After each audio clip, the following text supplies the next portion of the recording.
Tonight, you are not walking into a throne room, a battlefield, or the kind of grand historical scene that arrives with trumpets and speeches. Tonight, you are stepping into a kitchen before sunrise. Tonight, you are becoming a 1950s housewife, which is to say you are entering one of the busiest, least acknowledged, most carefully polished jobs in the modern world. From the street, the neighborhood appears almost unreal in its tidiness. Lawns lie flat and clipped beneath the faint gray before dawn. Driveways hold their cars like punctuation marks of success. Curtains hang in obedient folds behind windows that will glow in another half hour with breakfast lights and television blue. There are flower beds edged just so, mailboxes standing straight, concrete walks swept free of leaves, and porches arranged to suggest that the people living behind each front door have discovered some perfect and untroubled form of American life. The houses seem peaceful. The silence seems clean. The whole suburb looks like it was ironed overnight. But if you linger there for a moment longer, if you resist the temptation to believe the picture entirely, another truth begins to show through. None of this neatness is natural. None of it simply happened. The gleam of the sink, the children's polished shoes, the pressed shirt, the packed lunch, the coffee poured at the exact hot minute it should be poured, the bacon placed on the plate while still crisp, the curtains opened at the right hour, the laundry folded into domestic virtue, the tiny emotional weather systems of the family, all quietly moderated before they can become storms. None of it comes from nowhere. It comes from one woman getting up earlier than everyone else and going to bed later than anyone notices. So let your own day drift away for a while. Let your own walls soften. Let the modern world, with all its shortcuts and screens and lonely conveniences, stand back from the doorway. You are only visiting this older world, this bright and disciplined suburban kingdom of coffee percolators, dish towels, pearl earrings, vacuum lines, school permission slips, and casserole optimism. You do not have to keep the schedule. You only have to follow it. You only have to listen and let the whole long day move over you. It begins before you are ready. The radio clicks on in the dark. That is how the morning enters. Not gently, not privately. The radio begins with a jingle, or a cheerful announcer, or the weather delivered in a tone that suggests both the nation and your kitchen have been awake for some time and are waiting patiently for you to catch up. It is just before 6. The room around you is cold in the practical way of mid-century houses before the heat fully stirs. You know the floor will be worse. The bedroom itself still holds a little body warmth under the blankets, but beyond that small island of softness lies linoleum, tile, or wood with no interest in your comfort.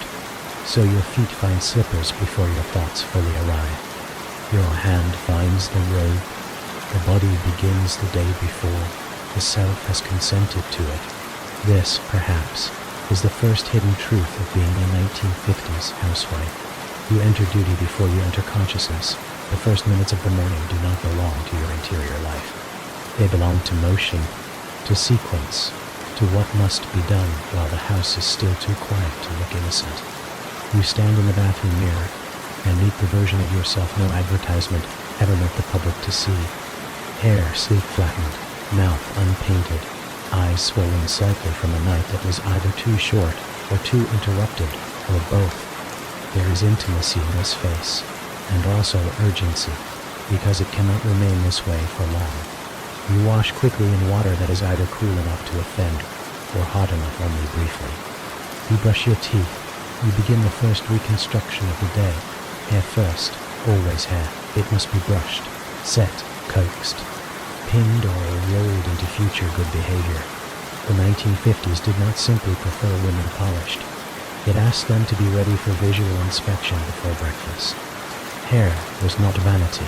It was evidence of self-command, of respectability, of knowing that someone might come to the door or lean through the kitchen entrance or call unexpectedly, and that one must not look as though one has just woken from a human sleep. So the brush moves, rollers appear, hair is sectioned, smoothed, coaxed, bobby pins wait in little shining piles, hairspray, when it comes, floats into the air like artificial weather, carrying with it the scent of chemical hope. You could almost chart the era by its beauty products alone, this strange alliance of domestic duty and industrial ingenuity that told women they could be freer if only they worked much harder on the surface. And powder, a little color, lipstick, the familiar shades, cheerful, controlled, adult, suitable, and all ready before anyone else in the house has even opened the bedroom door. That is another secret of the role. She must become public while everyone else is still permitted privacy. And then there is the girdle. No historian of modern womanhood should be allowed to skip over the comedy and cruelty of the girdle. It is called support. It is marketed as foundation. It is really an instrument for translating an ordinary breathing body into a socially approved silhouette. You step into it one leg at a time, like someone entering a mechanical argument. Elastic resists. Hooks mock you. Your ribs begin negotiating. Your hips express opinions. You pull, adjust, inhale, pause, pull again. The whole thing feels less like getting dressed and more like convincing an industrial product to accept the existence of your lower torso. And yet there is method in it. The garment promises smoothness. The dress will lie better now. The waist will appear more deliberate. The hips more correct. The abdomen less inconveniently real. The 1950s had an extraordinary capacity to treat the female body as both sacred and in need of constant revision. A woman was expected to look effortless only after extraordinary effort, and the girdle sits at the center of that little paradox like an elastic sermon. Once it is on, there is a moment of strange transformation. The body is more contained, yes, but also somehow more official. The silhouette appears. The dress that follows will not merely cover you. It will complete a public statement. You choose something practical but presentable, something that can survive flower, children, the Hoover, the grocery store, a coffee visit, and perhaps the butcher counter, but will still look as though it belongs in a magazine spread about modern family life. The apron goes over it. Apron as shield, apron as badge, apron as declaration that work is underway, but must remain tidy enough to be admired. And all this while, the kitchen waits. The percolator is already beginning its little iron conversation. The first sound of breakfast is rarely the frying pan. It is coffee. Coffee before the day becomes visible. Coffee before the children. Coffee before the front door. Coffee as fuel, ritual, companion, and one of the few socially acceptable forms of female dependence. The smell enters the house in warm brown curls, moving down the hall, and under the bedroom doors like an announcement that ordinary life is about to resume its demands. The stove is next. Bacon, if you have it, eggs, likely toast, perhaps pancakes, perhaps oatmeal if economy or weather has made starch the morning's most practical choice, perhaps cereal for the child who will refuse eggs, and then later claim starvation with total moral innocence. Butter dish, juice glasses, plates warmed or not, depending on time, napkins ready, syrup bottle. You move around the kitchen in patterns so practiced that the room might almost seem to be guiding you rather than the other way around. Then the household begins to arrive. Children first, or at least the sounds of them. A door, a complaint, the unmistakable emotional register of someone too young to conceal how badly they did or did not wish to be awake. One child is shuffling, one is already in motion, loud before fully conscious, as if the body woke in the middle of a sentence. Pajamas droop, hair points in militant directions. Someone has lost something before breakfast even begins. Someone else is hungry, in the kind of absolute way only a child can be, as if the previous night's dinner was a colonial grievance rather than 12 hours ago. You work among them in stages, plates on the table, toast in slots, bacon watched closely, eggs cracked with one hand, while the other hand wipes syrup from the corner of a mouth that has not yet earned the expression it is using. One child does not want eggs. Another does not want toast. A third wants whatever the first two have rejected. Their demands do not rise from cruelty. They rise from childish certainty that the kitchen exists to answer them. In a way, they are not wrong. And then the husband enters. It is one of the great optical illusions of the 1950s morning that the husband appears already almost finished. Shirt on, trousers on, face shaved or nearly so. He enters the kitchen as a person approaching service, while you enter it as a person already inside duty.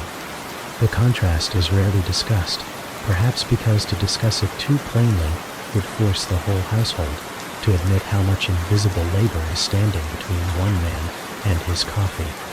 You pour it, you set down the plate, you locate the newspaper, you answer a question about the weather or the children, or whether the car is low on something. His breakfast arrives hot enough. The children's breakfast arrives in stages. The dog, if there is one, has stationed itself under the table in an ecumenical state of hope. Someone spills juice. Someone announces a sudden hatred of eggs. Someone remembers they need a permission slip signed. Someone else has forgotten a geography project they mentioned to no one. The room is already full of little emergencies, yet this is the great expectation of the period. A woman must handle all of this while appearing serenely equal to it. The ideal breakfast is not merely hot or balanced or plentiful. It is calm. It occurs in an atmosphere of feminine good humor. The coffee is served by a woman who appears not to resent the pan. The hour, the girdle, the sock crisis, the child's tears, or the fact that she has already been working longer than the rest of the room, has been conscious. That smile matters, not because smiles change the labor, but because the culture insists they do. The husband lunch follows breakfast as naturally as dawn follows the radio, yet nothing about it is natural. It is coordinated, tie found, jacket brushed, shirt inspected, lint removed, shoes noted, briefcase packed, or at least gathered, sandwich wrapped for lunch if that is part of the pattern in this house, hat near the door, car keys located in a place he has already checked twice and somehow not seen. There is a whole invisible second shift built into making a man appear self-sufficient at 8 in the morning.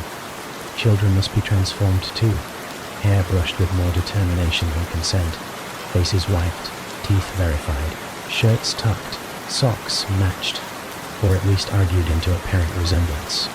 Shoes hunted under beds, behind curtains, beneath the couch, in the laundry, near the back step, inside impossible places that suggest children do not live by the same laws of material reality as adults. Lunchboxes are packed, sandwiches cut, fruit inserted, a cookie if fortune permits, notes folded, homework, shoved back into the proper satchel after emerging mysteriously onto the hall floor. This is childcare as logistics, motherhood as launch sequence. You are part schoolmaster, part customs officer, part seamstress, part quartermaster, part detective. No single act is grand. That is what makes the whole thing so exhausting. Great effort disappears into tiny corrections repeated without applause. Then the front door opens and closes and opens again. A missing knitter. Another goodbye. A reminder shouted down the walk. The husband leaves. The children leave. The dog settles. The whole house seems to inhale once. And then, astonishingly, there is silence. Not freedom, not leisure, but silence. The first shift is over. The visible work remains. Your coffee, if it still exists, is now lukewarm. The kitchen looks as if a minor democratic event took place in it. Plates stacked, bacon grease still on the pan, syrup forming theological bonds with ceramic, a breadcrumb nation scattered across the table, napkins twisted, butter softened past elegance, the radio still talking optimistically to no one in particular. You stand there for one moment, perhaps two, in the rare peace of being alone in the room you had just made function. That pause is more precious than the culture surrounding you would ever know how to price. Then dishes in this decade are not simply dirty objects. They are evidence that everyone ate, evidence that you succeeded, evidence that the same success must now be dismantled and scrubbed back to neutrality. Hot water, soap, rubber gloves perhaps, stack by stack, the breakfast returns to its component damage. Syrup has become adhesive, eggy yolk has set into doctrine, bacon grease clings like a grudge, the plates themselves seem to hold the shape of appetite long after the room has gone quiet. You scrub, rinse, set aside, dry, put away, then the sink itself must be made good, not merely empty, good, porcelain bright, chrome shining. Drain acceptable to be looked at, the counter must follow, wiped, polished, inspected. In the 1950s, clean is not merely the absence of obvious dirt. Clean is a kind of civic virtue practiced in laminate and steel. The floor gets attention too, swept, perhaps mopped, the crumbs removed before they can become a commentary. The stove cleaned before someone can say you keep a greasy kitchen. A woman in this world is never just feeding a family. She is also managing the social meaning of evidence left behind by feeding them.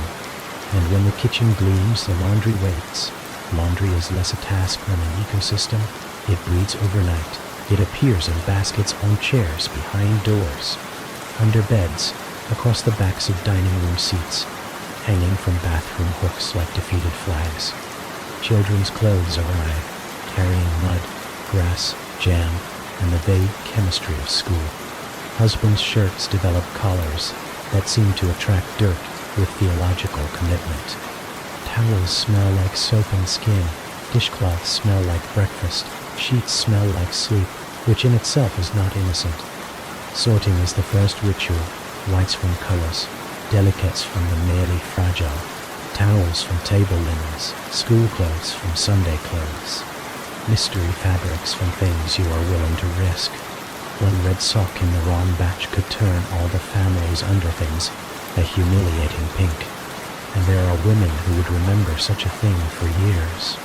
In a world of reputation management, laundry errors have social half-lives. The machine helps, but only in the way a junior clerk helps a woman already doing the work of an office. There is still stain treatment, scrubbing, soaking, wringing, rearranging, hanging, lifting, folding, ironing, pairing socks that do not wish to be paired, and the constant tiny despair of knowing that while you stand over this load, another load is already forming somewhere in the house. Laundry in the 1950s is not finished. It is interrupted outside if the weather allows. The washing line offers one of the day's few uncomplicated beauties. Sheets rise in sunlight, towels flap, white shirts glow for a little while in the clean air.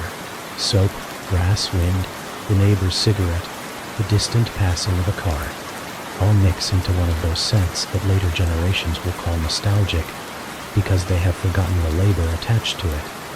Clothespins bite your fingers, the basket knocks your hip, yet for a few minutes the day has sky in it, inside.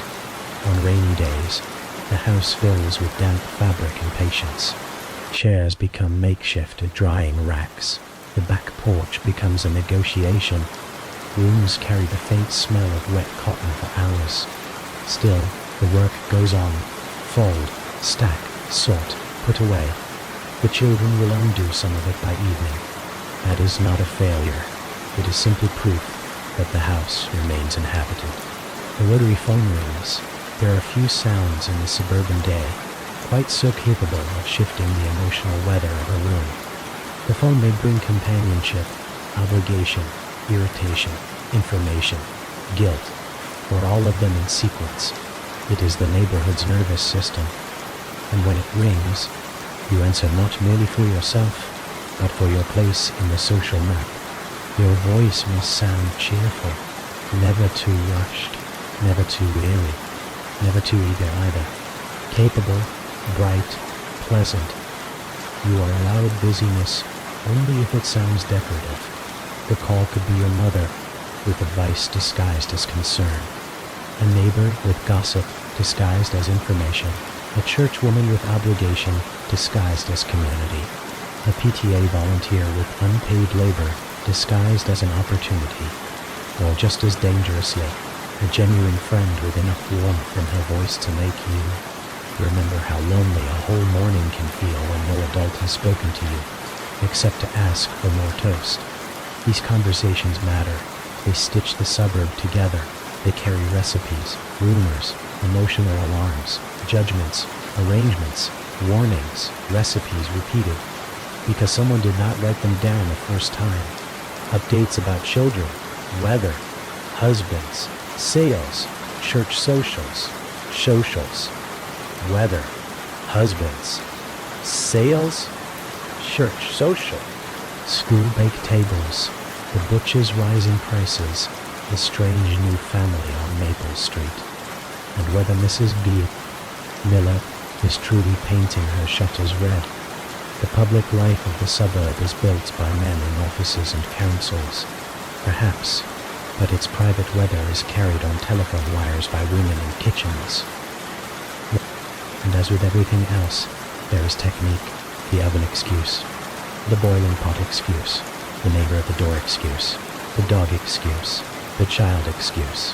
One learns how to leave a conversation without insulting the relationship that made the conversation inevitable. This is emotional labor in miniature, repeated until it becomes a kind of social muscle. When the receiver settles back into its cradle, the room feels both larger and more occupied. The conversation is gone, but the information remains. So do the new obligations. Then the Hoover comes out. A Hoover is not subtle. It is a domestic engine of righteousness, heavy, loud, and determined. It converts private housekeeping into audible civic virtue. Once it starts, the whole house knows you are cleaning. The neighbors may know, too, that is not entirely an accident. There is value in the sound of effort. It says the home is maintained. It says the dust has not been allowed to organize itself politically. The living room first, of course. The living room is the face the house shows to outsiders, and therefore the room in which your standards become visible fact. Cushions are moved. The rug is attacked in long, deliberate lines. Under the sofa are the usual artifacts of family archaeology. Pennies, crumbs, a hair ribbon, a marble, a toy soldier, paper scraps, perhaps the ghost of last week's cracker. The Hoover swallows what it can. The room grows ordered in its wake. There is a peculiar satisfaction in fresh vacuum lines. They are the visual proof of recent labor, almost agricultural in their straightness. The carpet looks calm, even if the peace will last only until school lets out, or the dog crosses the room. For this moment, it holds. The hallway next, bedrooms after that, around chair legs, beneath the bed, along baseboards. The cord snags, of course it does. The machine resists elegance, so do old houses, but the work continues because it must. A clean floor is not merely pleasant, it is part of the household's moral mood, and just when the house is quiet enough to believe itself restored, suburbia summons you outward. Perhaps it is a Tupperware party, perhaps coffee with neighbors that will become, in practice, a referendum on storage, modernity, social belonging, and passive-aggressive retail pressure. Perhaps it is church committee business, disguised as refreshment. Whatever its official purpose, the pattern is familiar. Another woman's living room, coffee cups, cookies, handbags in laps. Smiles balanced on the edge between friendliness and caution. The Tupperware hostess has staged her home like a pastel showroom of aspiration. The coffee table gleams, the curtains cooperate, the bowls and lids are stacked in happy little towers of plastic progress. The saleswoman arrives with a bright voice and the unshakable belief that domestic life can be improved, one airtight seal at a time. She is not entirely wrong. She is also not merely selling containers. She is selling participation in a modern style of womanhood that promises order, convenience, freshness, and a certain kind of cheerful competence. The women gathered around her understand this immediately. The questions are practical, but the stakes are not. Which set? Which color? Which size? Can you afford to buy only one thing? Can you afford not to buy enough? What will it suggest if your pantry remains full of old jars and wax paper? The party is a marketplace, Yes, but also a social census. One's place in the neighborhood can be measured, in part, by one's ability to participate in these oddly cheerful rituals of consumption. And yet there is warmth in it too. Laughter, recognition, a temporary room of all female expertise, however constrained by product and manners. They compare kitchens, children, recipes, little disasters, husbands' blind spots, bargains found, and the latest subtle neighborhood disturbances. A Tupperware party can feel like satire if you stand far enough away from it. Up close it also looks like community doing its best with the tools offered. Back home, lunch waits, or a version of lunch humble enough to qualify as a truce rather than a meal. Perhaps leftover meatloaf, a tomato cut in practical wedges, a sandwich made from the ends of things, perhaps the dreamy idea of eating alone at the kitchen table, while sunlight stretches across the floor, and no one needs anything from you for 20 minutes. That dream survives in many households. It is realized in very few. A neighbor may appear, casserole in hand, face full of brisk affection and the latest block-level intelligence. A church friend may stop by. A woman who was at the party may remember one more thing she meant to tell you. Loneliness and interruption live beside each other in this world, and one can never be sure which will open the door.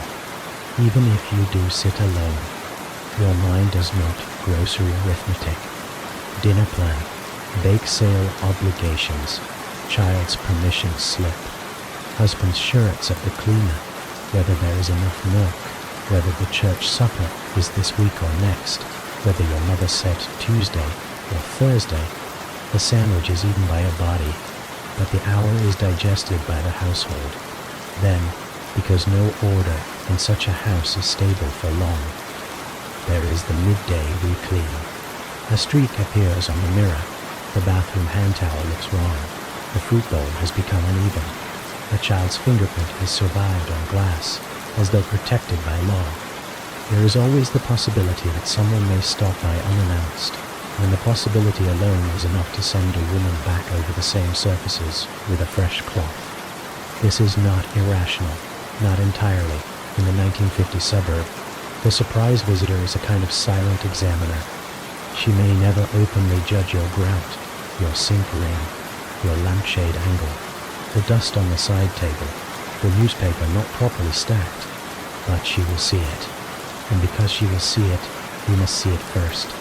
So the bathroom is checked again, the guest towel refluffed into decorative uselessness, toothpaste traces hunted down, the coffee table wiped a second time, cushions plumped, magazines fanned just enough to look casual in a carefully arranged way, a penny discovered under the sofa, a lampshade corrected by a degree so slight only the responsible woman, and perhaps God would ever notice.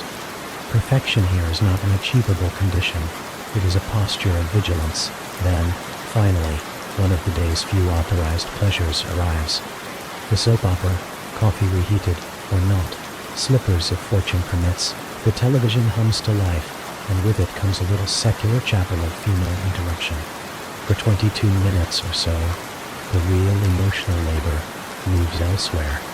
Other women in other kitchens across the country are sitting too, cups in hand, aprons still tied, eyes on a screen where glamorous people suffer in dramatic ways that make your own problems feel both smaller and less lonely. The plots are absurd in precisely the right proportion. Secret twins, misunderstood engagements, men who should not be trusted but always are, mothers with devastating information, amnesia, affairs, beautiful sorrow and clean upholstery. No one on a soap opera has to wipe syrup from a lunchbox or remove crayon from a wall. Their tragedies are large, symbolic, and tastefully lit. Yours are practical. This contrast is the gift. For 22 minutes you are not only a housewife. You are an audience, a critic, a silent accomplice, a woman with thoughts that are not immediately required to become action. That is no small thing. Then the credits roll, and the day resumes its demands. Errands now. Going out is never merely going out.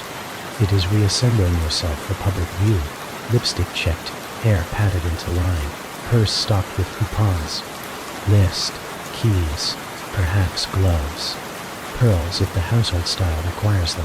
A woman in 1954 does not generally move through public space in obvious disarray unless illness, emergency, or class has already made modesty impossible. The grocery store is not neutral ground. It is public performance conducted among produce and tinned soup. Your cart tells a story. What brand? Which roast? Fresh or canned? Luxuries or bargains? Coupons or full price? The produce section requires judgment that would be recognized as executive if it occurred anywhere but beside a pyramid of oranges. Tomatoes are examined, bread considered, the butcher engaged with a smile and a calculation. Flour, sugar, butter, milk, cheese, coffee, canned goods. A box of crackers, gelatin in a color nobody in nature intended. You are shopping, yes, but also maintaining the household's future, its reputation, its budget, and its dinner possibilities all at once. The butcher counter is its own small stage. Banter matters. Price matters. Knowing what cut to request matters. There is thrift to perform, but not desperation. Competence to show, but not severity. One must appear both wise and pleasant. It is exhausting if you stop to notice it, so most women do not stop. They simply become fluent, from groceries perhaps to the pharmacy, the dry cleaner, the post office, the shoe repair, the little chain of practical errands by which households are fed, not just materially, but symbolically. A man may leave for work and call that his day. A woman may move through 5 systems before noon and call it getting things done. When you come home, the groceries come in with you, and dinner begins immediately. There is no transitional innocence between purchase and provision. Meat goes where it must, butter returned to coolness, bread squared away, vegetables noted, cans lined. The pantry is consulted like a nervous parliament. What can be made? What must be stretched? What is left from yesterday? What needs using before it becomes accusation? This is where the casserole enters with all its postwar genius. A casserole is thrift and courage in a glass dish, canned soup, leftover ham, pasta, frozen peas, cheese of suspicious but still patriotic vitality, breadcrumbs, onion, a little seasoning, something creamy, something starchy, something salty, something that once had a shape of its own before the oven asked it to become family food. The casserole does not pretend to be haute cuisine. It promises only that dinner will exist, be hot, use what is available, and sustain a group larger than one person's energy deserves. There is beauty in that, even when the beauty is beige. The dish goes in the oven, the kitchen warms, the smell deepens. At last the room smells less of soap and polish and more of food. That oldest and most forgiving domestic argument. The casserole bubbles quietly, while the light outside shifts toward later afternoon. There is a sense, however temporary, that dinner is under control. Then the children come home, the front door opens, and the whole house begins speaking at once. Shoes fly, backpacks explode, coats fall in a trail behind them like evidence. One child is furious, another euphoric, another starving in a way that seems both medical and accusatory. Someone has lost a library book. Someone has a note from the teacher. Someone needs a poster, bored by tomorrow morning, for a project mentioned to no one until now. Someone else is carrying the emotional wreckage of recess and a face trying very hard not to cry. This is the second full shift of the day. You become not one thing but several at once. Snack provider, homework supervisor, mediator, finder of rulers, interpreter, classroom disaster, nurse for scraped knees, keeper of scissors, receiver of stories, corrector of arithmetic, witness to tiny heartbreak. No part of the afternoon is still. Even the sunlight seems busier now, lower and more urgent through the kitchen window. Apples are sliced, crackers distributed, milk poured, maybe peanut butter if the jar has enough left, and no one objects to the texture. Every snack is a policy decision disguised as generosity. Too much and dinner is ruined. Too little, and the house may collapse into mutiny. The children eat as though lunch was a rumor. The dog reappears with religious certainty. Then homework. The kitchen table becomes a classroom, an office, a counseling center, and sometimes a scene of low-grade rebellion. One child cannot understand fractions. Another has spelling. Another insists there was no homework until a crumpled worksheet emerges from the bottom of a bag, already sticky with pencil shavings and old crusts. Pencils must be found, erasers rescued, glue located, construction paper straightened, the rules of grammar explained, while soup thickens in the next room. And yet the emotional labor may be harder than the intellectual. One child had a bad day, one was left out, one feels stupid, one feels angry, one feels spectacularly wronged over a playground matter that to adult logic should dissolve in 5 minutes, but to the child is no less sharp for being small. You listen, you soothe, you refrain, you encourage, you carry the feelings to safer ground. This is not the sort of work that leaves fresh towels stacked in a closet, but it may matter more than any of them. Meanwhile, the afternoon forms continue arriving.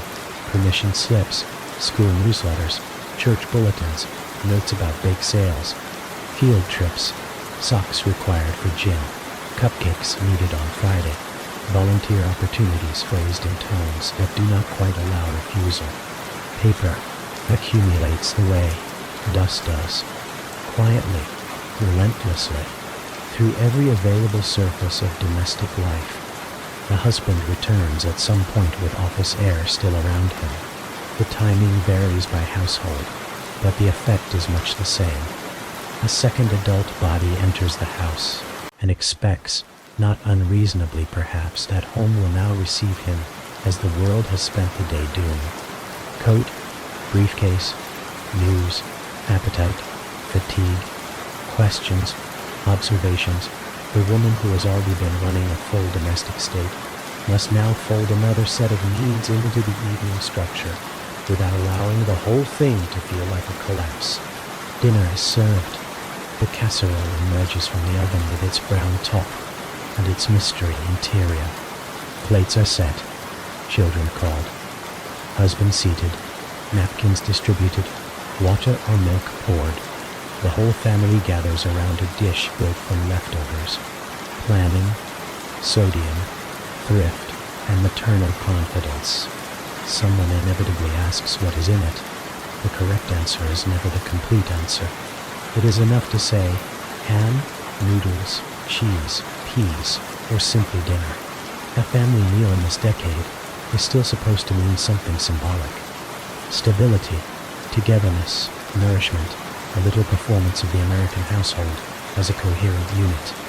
Yet real dinners are full of interruptions, requests for seconds, aversions to peas, elbows too close, tiredness too visible, and adults trying to maintain something resembling gracious order, while one child is halfway under the table, talking to the dog. You eat too, of course, but often in fragments, half a bite while reaching for the salt, a sip of water between corrections, a forkful after someone's glass is refilled. Dinner for the housewife is less a seated event than a moving line of adjustments. She is present at the table, and also somehow serving it from within.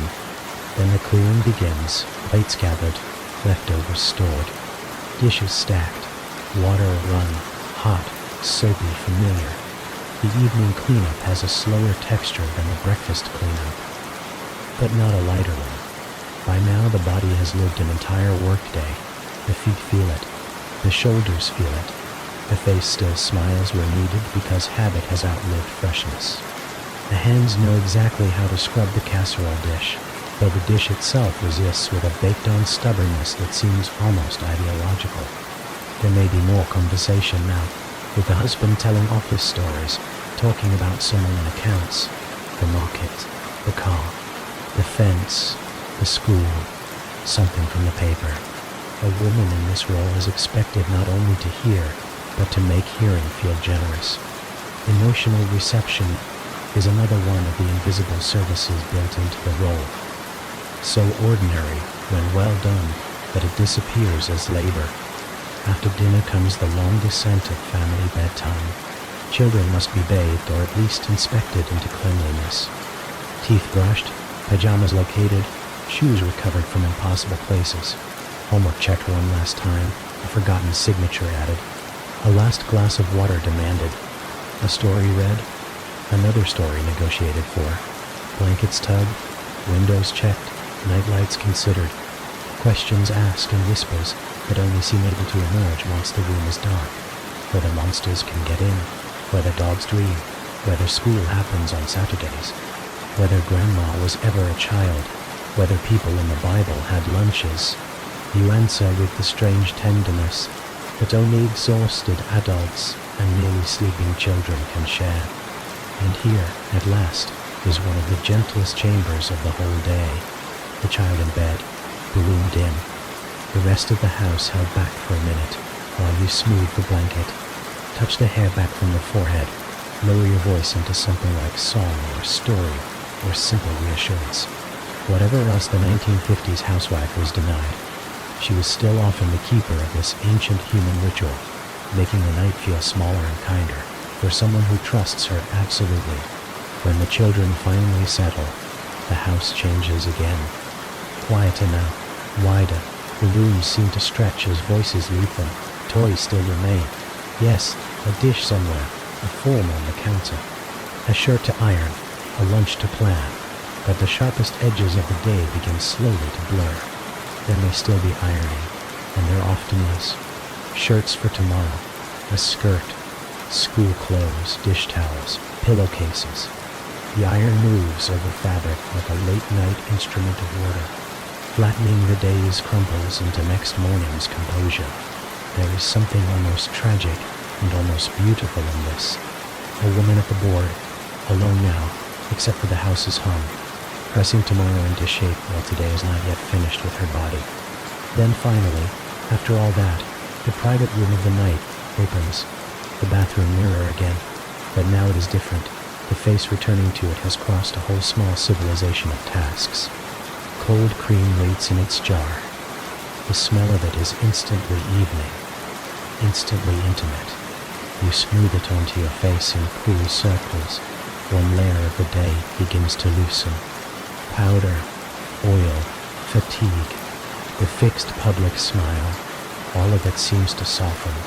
If morning makeup was construction, evening cold cream is excavation. Then pin curls, section by section, a future self is quietly built.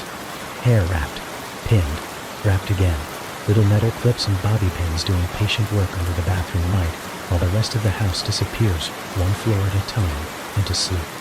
The woman in the mirror looks at once absurd and private, and entirely herself in a way she has not been able to all day. No one is meant to see her like this, except perhaps another woman, another sister of the late hour, another keeper of household machinery. A magazine may wait by the bed, Good Housekeeping, Ladies' Home Journal, something full of recipes, marriage advice, silver polishing instructions, party suggestions, and enough beauty guidance to keep a woman mildly dissatisfied for decades. You turn a few pages, not because you believe every promise, perhaps not because you believe any of them, but because the soft rustle of paper in a quiet room belongs to a kind of company, and because advice, even absurd advice, can feel less lonely than silence when one has spent the day being useful. Maybe there is one small private indulgence, a square of chocolate, a second cup of coffee gone cold, but still welcome. A chapter of a novel, a few minutes with your feet up, and nobody asking a question. Perhaps only the bathroom door closed, and the miraculous sound of your own breath, with nothing attached to it. These minutes matter more than the public world around them understands. Here, at the very edge of the day, the woman inside the role becomes visible again. Not in a dramatic revelation, not in rebellion, not even in speech, just in the small acts that belong to no one else. Cream on the skin, hair in pins, a quiet page, one long exhale, one human body, no longer arranged for immediate service. Across the street, perhaps in the next house, and the next, and the next, other women are performing the same small rituals. Cold cream circles, curlers, nightgowns, a last dish, a secret cookie over the sink, a hand resting on the counter for one extra minute because no one is calling. A woman in an attic room doing the same with fewer luxuries and more fatigue. A woman in a better house doing the same with thicker carpet and no fewer obligations. A mother nursing one last baby. A widow walking one last door. A tired neighbor finally sitting down in the darkened living room with shoes off and a half-read magazine in her lap. There is a whole invisible republic of women at this hour, finishing the day. No one will later summarize correctly. The house grows quieter still. The radio's off, the television dark, the percolator empty, the kitchen counters wiped again, the lunchbox is drying or waiting, the casserole dish put away, or left to soak with the confidence of something not yet entirely conquered. The Hoover at rest, the phone asleep in its cradle, the curtains drawn, the husband breathing in another room or beside you, depending on the architecture and the marriage. The children down the hall, dreaming or resisting dreams.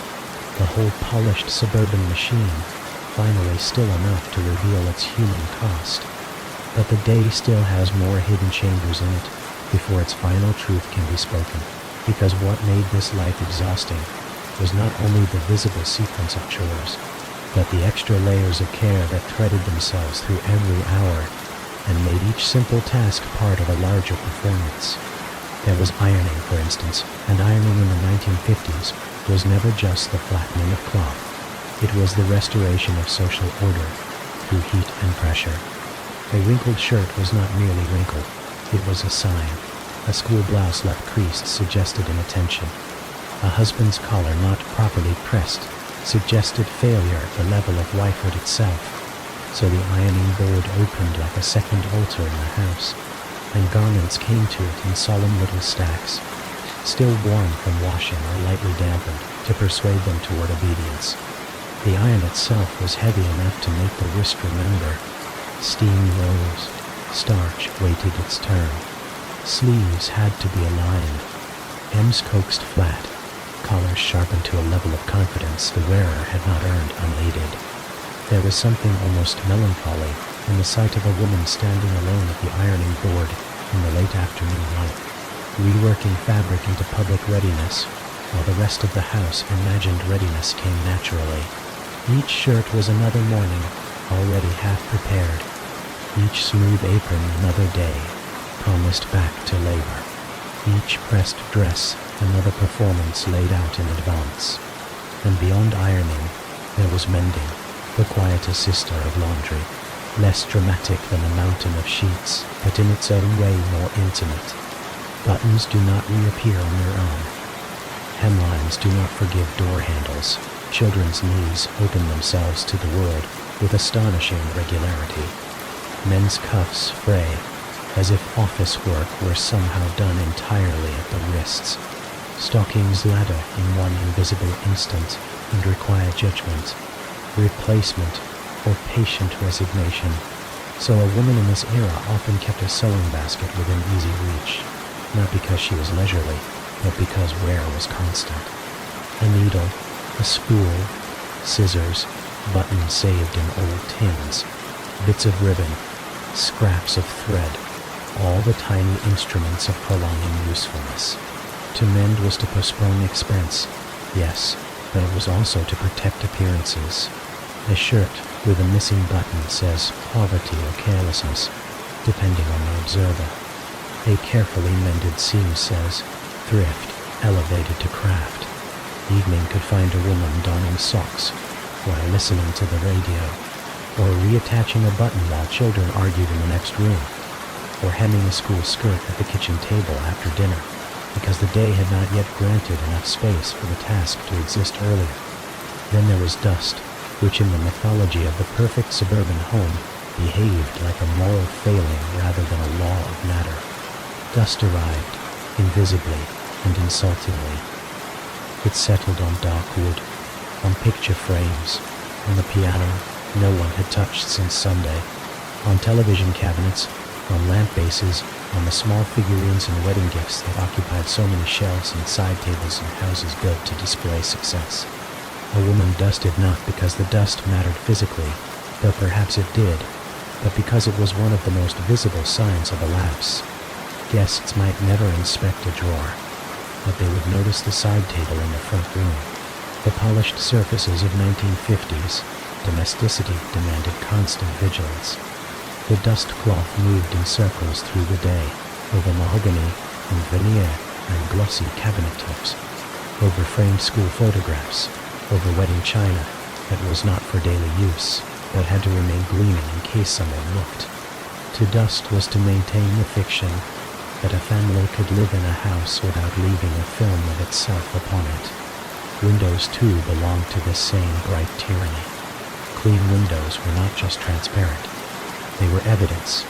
The suburban ideal depended on light, on sunlight pouring through spotless panes onto breakfast tables and polished floors, and so window washing became another seasonal or monthly act of domestic seriousness. A streak on the glass could seem small until someone found it and held it up like testimony. A woman might stand on a chair with cloth and newspaper, rubbing circles into the pane while the smell of cleaner rose sharply into the room, seeing not only the dirt she was removing, but the neighborhood beyond, other women in other windows, doing the same work on the same bright day, each maintaining her little square of visibility. Then there were the silver pieces, the serving trays, the coffee service, the good cutlery, the wedding gifts and family pieces that carried both history and obligation. Polishing silver is a peculiar kind of labor, because it is so obviously not necessary in the immediate practical sense, and yet so deeply necessary to the social life the household imagines for itself. Tarnish on silver feels like moral neglect in a way tarnish on a hinge does not. So silver polish entered the afternoon, another smell, another rag, another small repetitive circular motion by which the dull surface was returned to brightness. A woman might kneel at the sideboard with a cloth blackening in her hands while restoring the shine to spoons used only at holidays. This was labor aimed not at the present meal, but at future readiness, at the idea that the home should remain prepared for hospitality, whether or not company was expected. Hospitality itself deserves more time than history usually gives it. The 1950s housewife was not only expected to keep a home, she was expected to keep it open in exactly the right way. There had to be coffee if someone dropped by, a plate of something if the visit lengthened, chairs arranged so that conversation flowed. The room had to look lived in but not damaged, comfortable but not careless, prosperous but not boastful. This required a kind of social staging so subtle that later generations would call it natural. Extra cookies kept in tins, a tablecloth ready, cups that matched, cream available, sugar filled, a room that could transform from family mess to visiting room in under 4 minutes, if the right knock landed on the door. One of the strangest burdens of this life was that social grace had to be built atop fatigue, without ever showing the join. The woman who had already stripped beds, chased a child's shoe, washed a breakfast pan, listened to her mother on the phone, fought with a Hoover, and planned dinner was then supposed to greet a neighbor with the exact same brightness, as if the day had only just begun. She must be interested, but not prying, warm, but not clinging, honest, but not bleak. This was not superficiality. It was training. A household did not simply need cleaning and feeding. It needed emotional weather control, and there was still shopping of a different sort. The smaller daily or weekly expeditions, not important enough to enter memory, but essential to the life of the house. A run to the drugstore for aspirin, cold cream, bobby pins, toothpaste, perhaps a shade of lipstick if the old one was down to a desperate stump. A stop at the 5 and dime for thread, school paper, a birthday card, a spool of ribbon, buttons, a new dishcloth, a toy promised too quickly to a child in a weak moment. These were not glamorous outings, but they kept the machinery supplied. A woman moved through aisles holding in her head not simply prices and lists, but the symbolic importance of each item. Toothpaste was cleanliness. Bobby pins were composure. Cold cream was self-maintenance. School paper was proof that the children would not become embarrassing. Every purchase carried a practical purpose and a social echo. Afternoons also contained the peculiar labor of seasonal preparation. In autumn, there were coats to inspect, mittens to match, school clothes to lengthen, soup plans to revive, blankets to air. In spring, windows, closets, lighter curtains, garden thoughts, white shoes, church clothes, hems adjusted for children who seemed to have grown overnight. In December, cards, baking, polishing, wrapping, cleaning more deeply than seemed physically necessary, because holidays turn ordinary dust into a public insult. At Easter hats at summer's edge, preserving if the house and region still kept such habits. Jars lined up with fruit or pickled things or tomatoes, put by like little edible promises against the future. The year was not one schedule but many, each with its own feminine deadlines hidden under the phrase keeping house. And then there were the emotional aftershocks of the children's day, which did not end at the kitchen table with homework. A note from a teacher could stay in a woman's mind for hours. A child's unhappiness could tint the whole evening. Was he too quiet today? Did she mean what she said about no one sitting with her at lunch? Was the oldest becoming secretive? Was the youngest too dreamy? Should someone speak to the teacher? Should one wait and see? Modern parenting advice would one day produce whole shelves of expert language for these worries. But the 1950s housewife often carried them in silence, alongside meal plans and laundry loads, without calling them labor at all. Marriage, too, returned in the late evening in forms subtler than dinner conversation. A husband home from work often brought with him the office's frustrations, ambitions, injuries, and vanities. He might need admiration. He might need sympathy. He might need quiet. He might want company. He might want to read the paper uninterrupted, while still benefiting from the comforting presence of a wife in the room. He might describe his day in ways that assume the house had been resting in his absence, or he might not assume it exactly, but simply never learn to see the full machinery behind its neatness. Many men were not cruel in this blindness. They were trained into it, just as women were trained into compensating for it. A wife in the evening often had to interpret and respond to moods as carefully as she had earlier responded to a ringing telephone or a child's fractions. There were nights, too, when the family was not well. A child with a cough, a feverish forehead, a husband with a cold, and the fragile theatrics men often bring to ordinary illness. A stomach upset, earache, nightmares, wet sheets. In those moments the whole house reorganized around discomfort. Towels were fetched, thermometers shaken down, mustard plasters, Vicks, aspirin, orange juice, dry toast, crackers, extra blankets, bowls, rubbed backs. All the little medicinal tools of the domestic sick room came forward.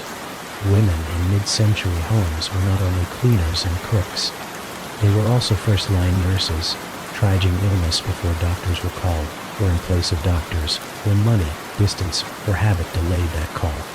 The night could suddenly become another work day, in slippers and a robe. This is part of why bedtime itself carried so much symbolic weight. By the time the children were asleep and the dishes done, the woman of the house had moved through enough roles in one day to fill several lives. She had been manager, maid, cook, scheduler, chauffeur, or walker, shopper, bookkeeper, cleaner, laundress, seamstress, social secretary, emotional moderator, tutor, nurse, public face, and private safety net. No wonder the moments at the mirror with cold cream and bobby pins mattered so much. They were not trivial. They were the small ritual by which a self returned to itself before sleep. Cold cream in the evening is one of the most intimate gestures of the whole era. It is slow, where the rest of the day was quick, circular, where the rest of the day was linear. cool where the kitchen was hot, quiet where the household was loud. A woman smooths it over her face, and for a few minutes the skin belongs only to her. Powder dissolves, lipstick leaves, daylight femininity is gently taken apart. One could almost say the face is being forgiven. Then the pin curls. There is tenderness in the absurdity of them, little sections of hair twisted and fastened in preparation for another public day, not yet arrived. Tomorrow's appearance built at the very end of today's exhaustion. It is both comic and deeply moving. The woman is not simply getting ready for bed. She is also getting ready for the version of herself the morning will again demand. Rest and preparation are intertwined so tightly they can barely be told apart. If she reads, the reading is often interrupted by drowsiness rather than choice. If she does not read, perhaps she simply sits for a few minutes while the house hums around her. The refrigerator, a car passing outside, pipes in the wall, a husband turning pages, the house settling, a child sighing in sleep down the hall. These ordinary sounds become, for a brief interval, a kind of private music. They are the only witnesses to her unperformed self. Across the neighborhood, the same late-hour republic is gathering. One woman darns socks under a lamp. Another rubs lotion into her hands after dishwater. Another writes out tomorrow's shopping list. Another sets out cereal bowls in advance because she knows the morning will come too fast. Another irons in silence because the children were unwell earlier and the shirts did not get done. Another leans against the kitchen counter, eating the heel of a loaf of bread with butter because she never really had a proper lunch. Another, older, sits with feet up, too tired for magazines, listening to nothing at all and treasuring that nothing. A dozen women on one suburban block may appear by day to share one ideal life, and yet each night contains its own private, exhausted republic. And here is the thing that the sitcoms, the ads, the detergent campaigns, and the bright magazine spreads did not know how to say without breaking their own spell. The 1950s housewife was never idle. She was never merely there. She was not passing the day in decorative domesticity while the real world happened elsewhere. She was infrastructure, she was timing, she was temperature, she was logistics, presentation, nutrition, diplomacy, laundry science, emotional regulation, stain management, scheduling, budgeting, social intelligence and endurance disguised as charm. The polished suburban dream was not false exactly. It was simply expensive in one very particular currency. Female time, female attention, female body, female patience, female repetition. A whole modern ideal paid for in invisible installments by women who learn to make effort look natural enough that even their own families could forget to name it. So let the day go now. Let the polished sink stop holding the room together. Let the linoleum cool. Let the fresh vacuum lines blur in tomorrow's footsteps. Let the casserole dish keep its secrets. Let the rotary phone sleep without one more call. Let the grocery list rest in its drawer. Let the pin curls hold their small, bright hopes for morning. And from your own century, safer perhaps, though not always wiser, you may look back at this life with something gentler than pity. Not because it was fair, not because it was light, not because the television version told the truth, but because beneath all the waxed floors and lipstick and casseroles and lunchboxes and polished shoes was something profoundly recognizable. A woman building a livable world for others from coffee, lists, fabric, hot water, and the vast unrecorded intelligence of care. That is enough for tonight. The counters can gleam without you. The neighborhood can survive one unpolished spoon. The radio may keep its forced optimism until morning. The children will sleep. The dog will wait for breakfast. The percolator will find you again at dawn. But not yet. For now, the house is dark. The work is finally still. And at the far quiet end of one long American day, you may at last lie down inside the softness you spent so many hours creating for everyone else. Now, finally, You may sleep,